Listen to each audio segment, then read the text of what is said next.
முதல் நீ இந்த அசுர அரசரின் மகளுக்கு விரோதியாவாய். ஆகையால் நீ செய்த இந்த தவறுக்கு இளவரசியான நான் மரண தண்டனை விதிக்கிறேன். இளவரசியான நான் மரண தண்டனை விதிக்கிறேன்.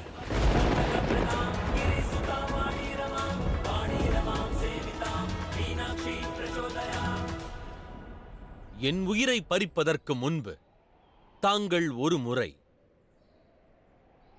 இந்த பாலகனின் புன்னகையை கவனியுங்கள்.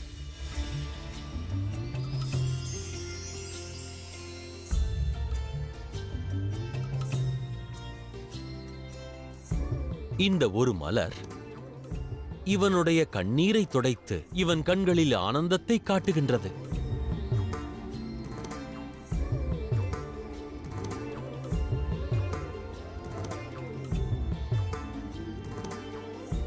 குழந்தையின் மகிழ்ச்சியை விட வேறேதும் பெரிதல்ல.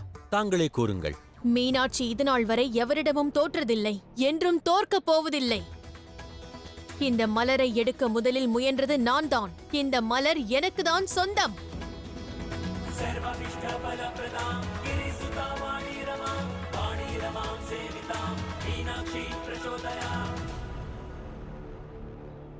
இந்த மலர் என்னுடையது, எவருக்கும் தரமாட்டேன்.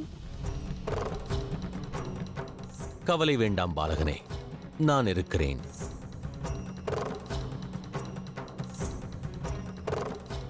இறுதியாக எச்சரிக்கிறேன், இந்த மலர் எனக்கு கிடைக்காவிட்டால் அதன் விளைவை இவர்கள் அனைவரும் அனுபவிப்பார்கள். அதன் விளைவை இவர்கள் அனைவரும் அனுபவிப்பார்கள்.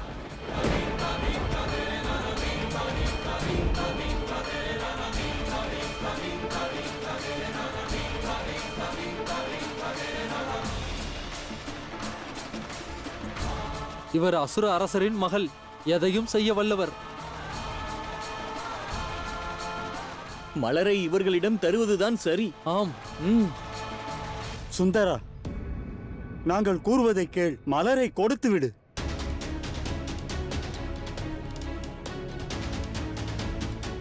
கொடுத்து விடு சுந்தரா. இளவரசியின் கோபத்திற்கு ஆளாக கூடாது.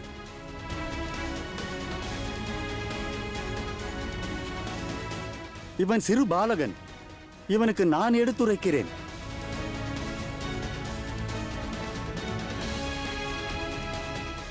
ஆம் சுந்தரா, மலரை கொடுத்து விடு.